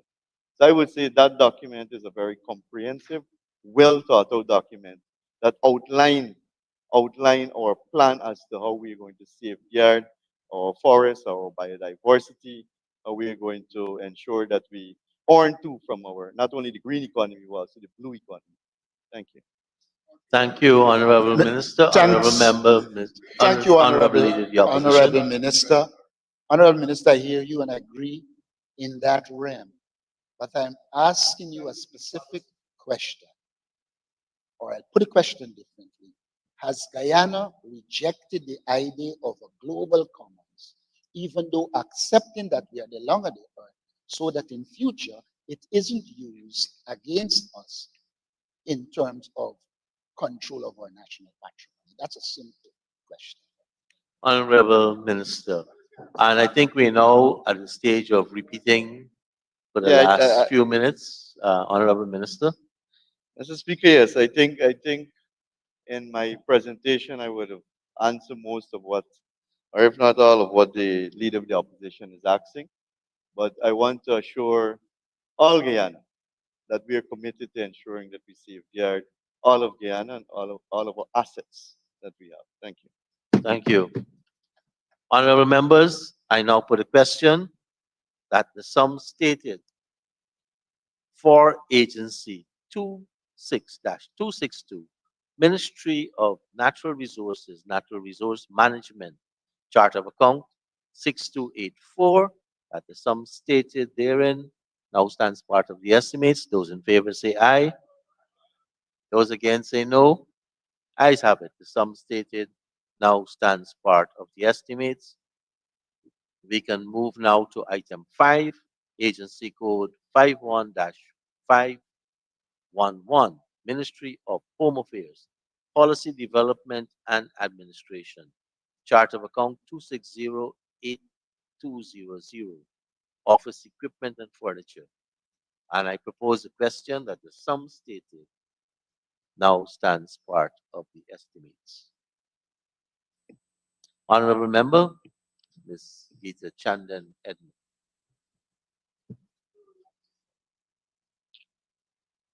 Thank you very much, Mr. Speaker. According to the legend, 50.5 million was taken from the contingency fund for the provision of additional resources to support the GFL, specifically for the procurement of a DNA analysis machine.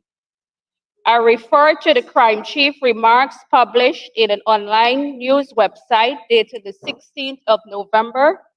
In his remarks, the crime chief attributed lack of capacity to conduct DNA testing, resulting in a backlog of cases.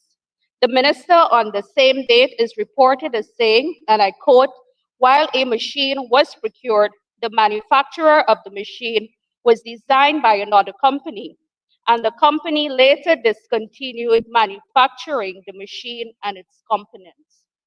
Further, the minister is quoted as saying that we are again going to get monies and perhaps get a better machine. I wish to place on record, sir, that we fully support the Guyana Police Force and its law enforcement agencies being fully equipped, that is both in terms of resources and personnel.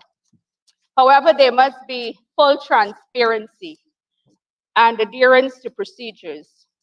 So in that regard, can the Honorable Minister state the precise date this supposed better machine was procured? Honorable Minister of Home Affairs. Thank you, Mr. Speaker and honorable members. And I want to thank the honorable member,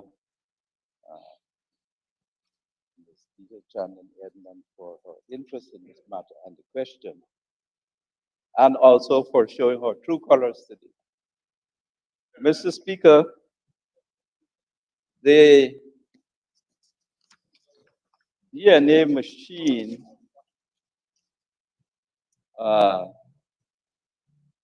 which is being replaced was purchased in 2017. And here we're talking about full transparency. The machine was purchased, and while it did a number of runs, it fell below the requisite standards and capability in requests in relation to doing complete analyses related to DNA for criminological investigations.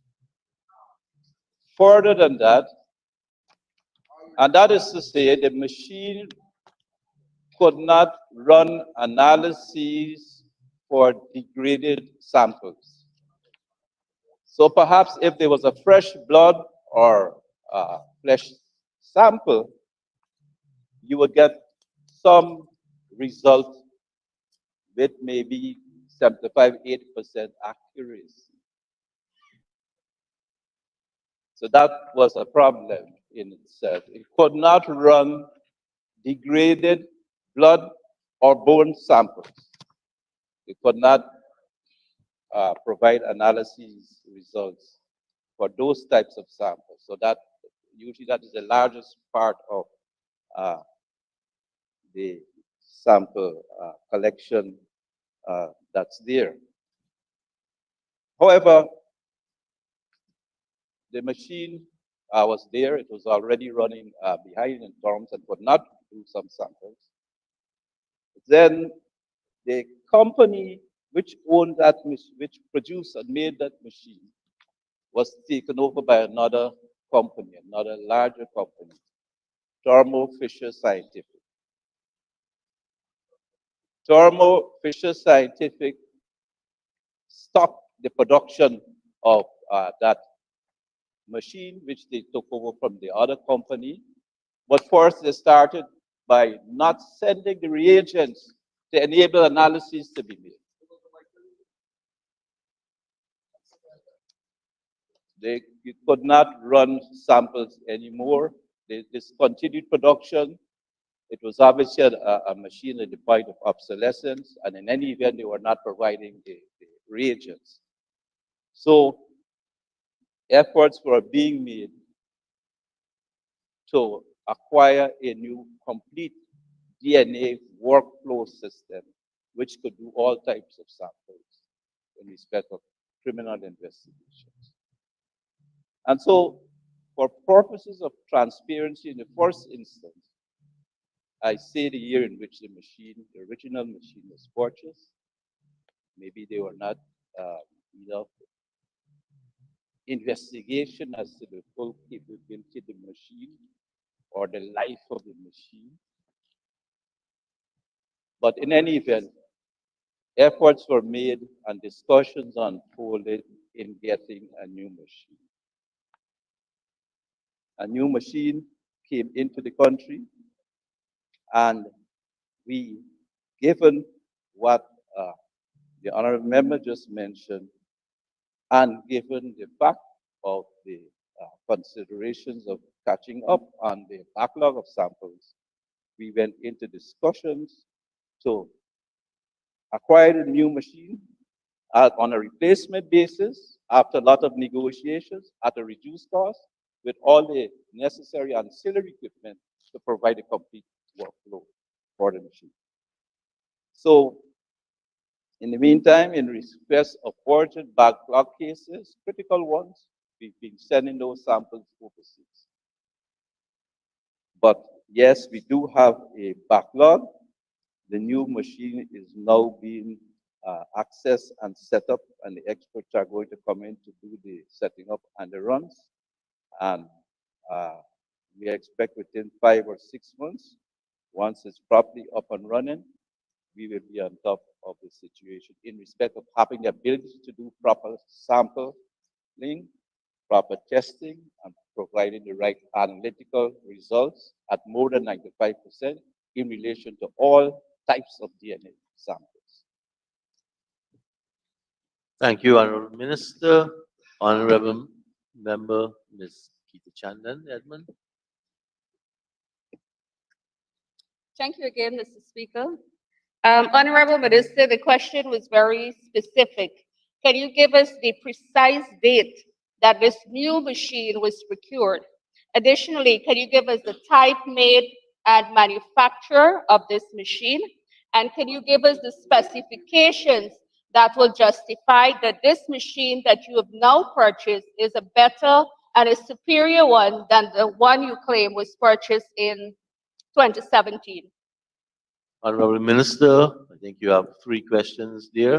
Thank you, Want to repeat? Mr. Speaker. I don't know the precise date. I know it was early in the year, and as I said, because of discussions, negotiations, and of course, our being upset in the first place at the way in which there was a cessation in the provision of the reagents of the machine, which was obtained in 2017.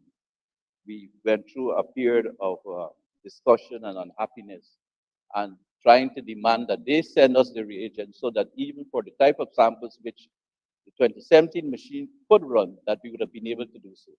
That was not possible, but it was early in the year and I could lay out that information along with the specifications of the new machine to show indeed that it is a newer and better and a more complete DNA analysis workflow system.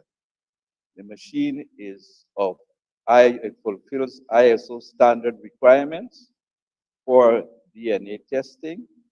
And as I said, we will deal with information for the benefit of the honorable member. Thank you, Minister. Honorable Leader of the Opposition. Honorable Leader of the Opposition. I'll come after. Just to say, sorry, Honorable. Go ahead, Minister. May 2022 was when the new machine was acquired. The minister, in critical of the 2017 machine, suggested that they didn't know the capacity in life. Could the minister tell us what is the capacity and lifespan of this new machine? Honorable Minister.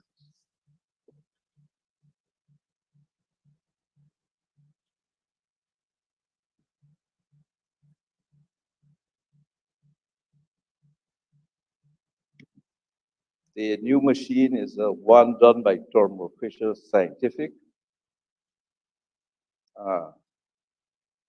It was acquired being put into operation, worked out in September.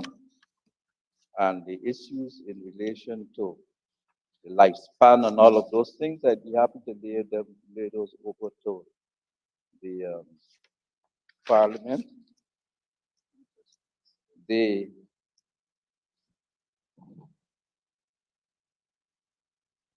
If I would say that the new machine can produce a larger amount of samples, the larger amount of runs are as a result of acquiring this new machine. And we expect that there will be a higher success rate for bones and environmentally challenged samples, which often show no DNA profile with the older, what is called the rapid hit 200 DNA system. Mr. Speaker, the Honorable Minister virtually said to us, this new machine has more capacity. Could he tell us the capacity of the old machine and what is the capacity of the new machine and at what rate it is likely to get rid of the backlog? Honorable Minister. Okay.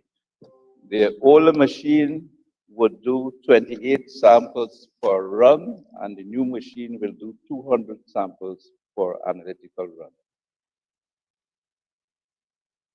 Honorable Leader of the Opposition. Honorable Minister, you said in a short time it will get rid of it. When you give me that figure, you have to give me the amount of the backlog so that we can calculate how quick we will get rid of this backlog. Honorable Minister. We will do that calculations and provide it to the House. Thank you, Minister. Honorable Leader of the Opposition. Mr. Speaker, Mr. Chairman, I want to ask the Honorable Minister. Clearly, you will have to have the trained people to do the job. Could the Honorable Minister say to me, if they have these people, how many of them, how many are required? And if they don't have them, how many of them they plan training and by when? That also will help us to understand getting rid of the backlog. Honorable Minister. Thank you, Mr. Speaker. We have 5 analysts who will be certified, trained and certified in the operation of the new machine. And I think they will, after the training and certification, would have the ability to do the runs. I've been saying to the people in the lab that they have to work some extra time and train some more people so that we could catch up on the backlog. But I will not venture an opinion now as to how soon by date. That I said next year, hopefully by mid next year. But in terms of actual numbers and specifications, in terms of getting on top of the backlog, we'll have to look at it because DNA samples are still coming in. And we have to do profiles to determine, in fact, whether there could be other means, whether we could avoid, in many cases, in some cases, of having to go into do DNA analysis. Mr. Chairman, Honorable Leader Honorable of the Minister, Opposition. in speaking, you said will be trained. Am I to understand that these persons haven't been trained? And if perchance they haven't been trained, and you know you were purchasing this machinery, why weren't they trained? And what is the projection in terms of training them? And could you tell us how many people you need to train to be able to get rid of the backlog we're talking about? Honorable Minister. Mr. Chairman, honorable members, we have 5 persons already trained as DNA analytical persons. There is a new machine which is being set up now. For the new machine, which is now a complete workflow system, these 5 will be trained and certified in respect of the new machine before they can fully go into use of the machine. That is not expected to take long. But in addition, we will train new persons, more persons in the use of the machine, the new machine. Honorable Leader of the Mr. Opposition. Minister, you keep saying we'll train new people. I'm asking a specific question. How many people do you need to deal with the backlog? To just say we'll train people would not give us an idea if you get rid of it. So could you tell us, based on your projections, how many people you need, how many people you will train? Honorable Minister. Really, as many as needed. We have, as I said, 5 persons who are DNA analytical specialists. They have to be certified for a new machine. In respect of their getting adapted and depending on the functionality and rate of throwing out samples at 200 per run, we envision in any event that we will train more people. But I will not venture as to say exactly what the matter will be in respect of the number of persons in the specific date in respect of training and the results. Honorable Leader of the Mr. Opposition. Chairman, I would believe that if we are planning effectively and we know we have a backlog, what we will do is assess that backlog. We know the capacity of the machine, I assume so. And therefore, we should have a clear idea as to how many people we need. And therefore, the minister should be able to tell this House how many people we need. The other question I want to ask is that they must have had technical advice. Who gave the technical advice? And in terms of the technical advice, what is it that they suggest that these machines can do and allow you to achieve your objectives? Honorable Minister, I think you got a statement and 2 questions. Mr. Speaker, this is scientific work, and this is work in respect of the results. Much hinges upon in relation to providing the question of justice and the finding of culpabilities in respect of these issues. We have persons who are trained DNA and analysts, I've already said. We have a new machine which will at runs do 200 versus 28 on the former machine. We, of course, based on the training with the experts who will come in for the certification and the point at which they will be fully up to the levels to bring the numbers up so that we could properly identify when we'll be on top of the backlog, which I said I expect will be by mid next year in respect of samples. In the meantime, DNA samples are coming in and we have to assess the type of samples and whether for those samples which are coming in, because some people, it appears that in some instances, people think that for every issue, you necessarily need a DNA analysis, which is not necessarily the case. It appears to be a sexy thing. Everybody wants to get a DNA analysis. In addition, the public, and we put it out there, we put out that we will do DNA samples for private matters, for members of the public, beyond criminological matters.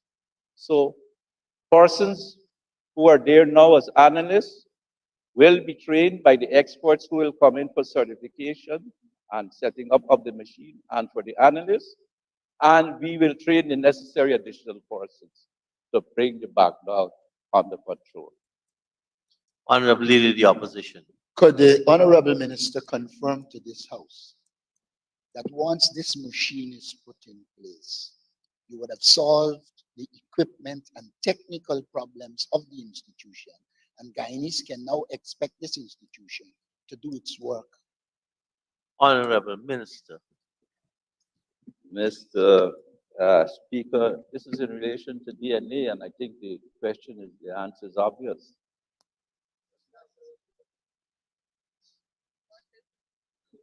Mr. Speaker, could I ask him to explain the obvious? Because I'm not getting what is obvious. It's a simple, straightforward question. We would like to put in the records here. Regularly, people come, we hear about this place, we pass it, it is not delivering. I'm simply asking you, Minister, if with this equipment, the institution would have solved its equipment problem and the technical problems. So in future, Guyanese can expect all that should be done by that institution to be done and done expeditiously. Honorable Minister. Mr. Speaker, I'm hearing this from a leader of an opposition which brought the first machine misguidedly, improperly, in the first place. And here we have come to the Parliament to ask for more monies after a lot of discussion and effort, and I think heavy criticism internally in relation to bringing this matter to this House for approval. And so when I say that we spent a lot of time on this, that we are trying to make up the defaults and the deficits that we inherited from the AP and UAFCN government, they would want to get upset. You want to get upset. We will fix the things you could not fix. And we will deliver to the Guyanese people the responses and information so they could feel safe and secure in this country.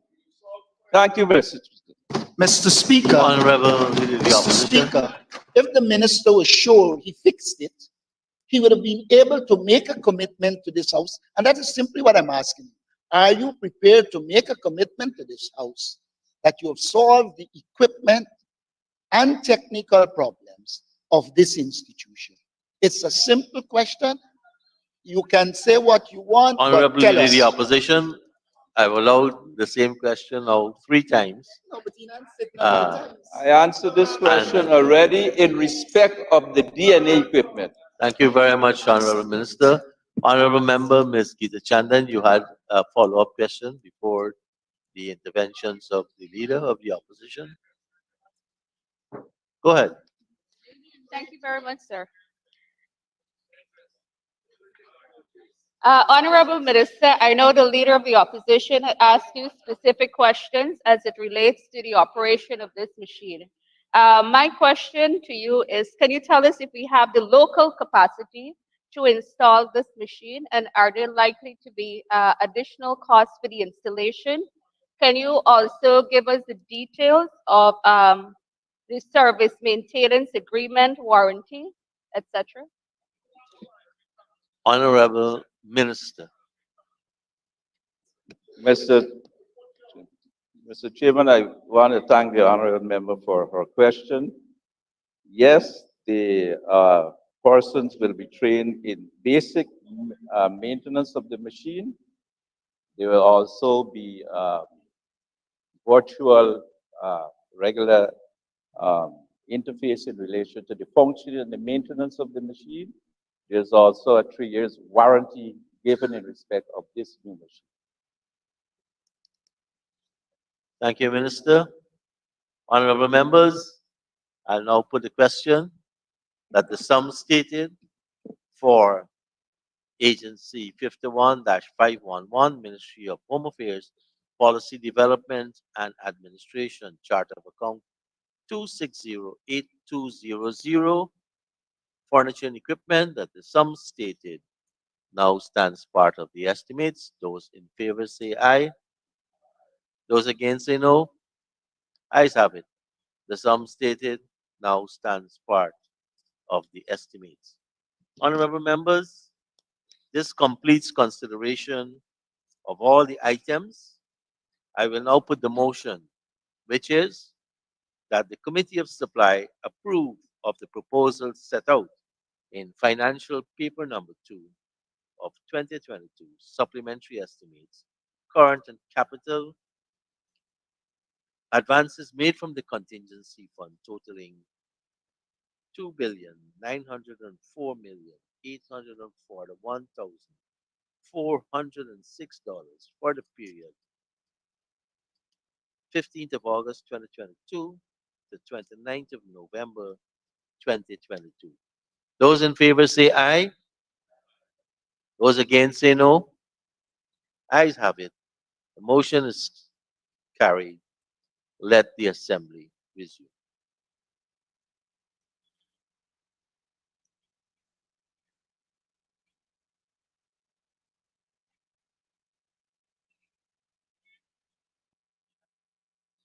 Honorable Senior Minister in the Office of the President with responsibility for finance.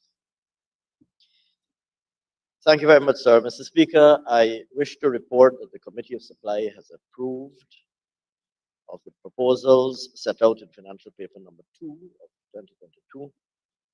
And I now move that the Assembly doth agree with the committee in said resolution. Thank you very much, sir. Thank you, Honorable Minister. The question is that the Assembly doth agree with the committee in its resolution. Those in favor say aye. Those against say no. Ayes have it. The motion is carried. Honorable members, this completes the consideration of financial paper number 2 of 2022. And this is a good time to take a 1-hour suspension for lunch.